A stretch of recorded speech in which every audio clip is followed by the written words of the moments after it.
When the Muslim world reacted in fury over the Danish cartoons of Mohammed, this was the face of moderation that European Muslim leaders wanted the world to see. The mainstream Muslims living in this country want to show that we can express our protest in a very legitimate, in a very civil, in a very courteous way. But this is the other face of European Islam.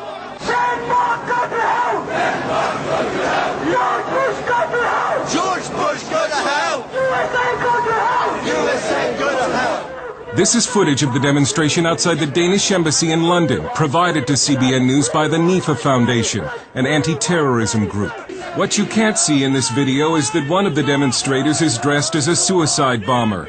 Even moderate British Muslims were outraged that no one was arrested, even though British law forbids incitement to murder. But it follows a pattern of extraordinary and some would say dangerous tolerance of Muslim radicals.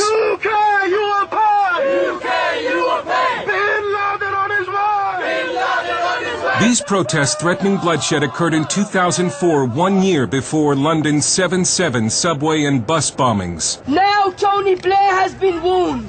Pull your troops out of Afghanistan. Pull your troops out of Iraq.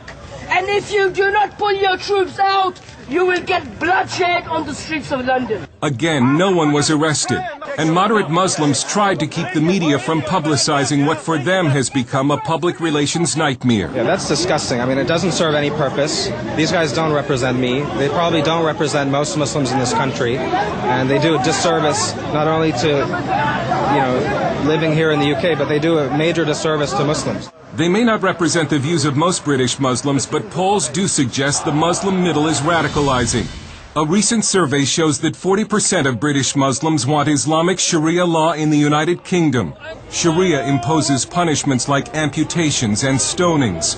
And in a separate poll, nearly 1/3 of Muslims agreed with the statement that Western society is decadent and immoral, and that Muslims should seek to bring it to an end. Critics say that European political correctness and multiculturalism, which were supposed to embrace Muslim radicals and somehow westernize them, have seriously backfired. And now Western Europe seems paralyzed by the political correctness that grips the government and the media. One of the biggest fears for a lot of commentators, whether they're terrorist commentators or commentators on the Middle East, is if they actually address this whole issue of Islam and start to question it, what they fear is being labelled as an Islamophobe. There is a real reluctance to offend the ethnic communities of any sort, let alone the Muslim community. And there seems to be a lack of political will to stop Muslim radicals bent on conquest. May Allah bomb you! May Osama bin Laden bomb you! May Osama bin Laden bomb you! Denmark, so we can invade their country and take their wives and war booty! Allahu Akbar! The Dutch parliament has tried to strike a blow against radical Islam by voting to ban the burqa and veils. But that exposes unveiled women to being raped by Muslim men as punishment. There is reported to be a growing rape epidemic of unveiled women in Europe. In London, Shadow Homeland Security Director Patrick Mercer of the Conservative Party says Britain remains in denial and thinks it is protected by what he calls pointless legislation. But you have to ask yourself, what is a piece of paper going to do to an Islamist fundamentalist, or any other form of fundamentalist terrorist for that matter, and its suicide bombers? Are you going to be able to hold this up in front of them and say, don't blow yourselves up, otherwise we'll get really cross?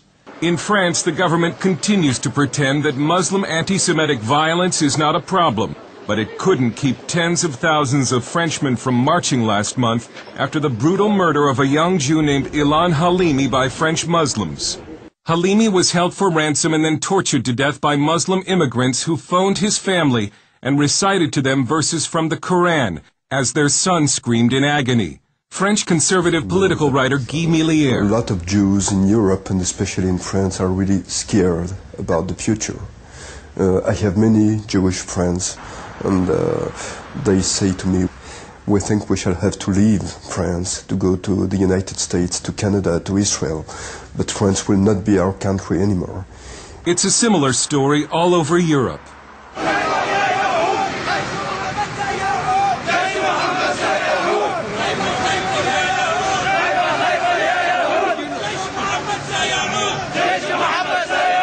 And in the wake of the cartoon protest, a worldwide group of intellectuals recently signed a declaration that states, "After having overcome fascism, Nazism, and Stalinism, the world now faces a new global threat, Islamism. It is not a clash of civilizations nor an antagonism of West and East that we are witnessing, but a global struggle that confronts democrats and theocrats. And Europe's problem with radical Muslims is our problem too."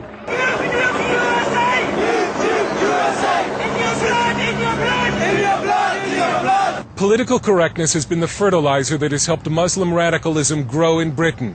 Political correctness intimidates the media and law enforcement. But Europe may be forced to choose between political correctness and the survival of its civilization. Dale Hurd, CBN News, London.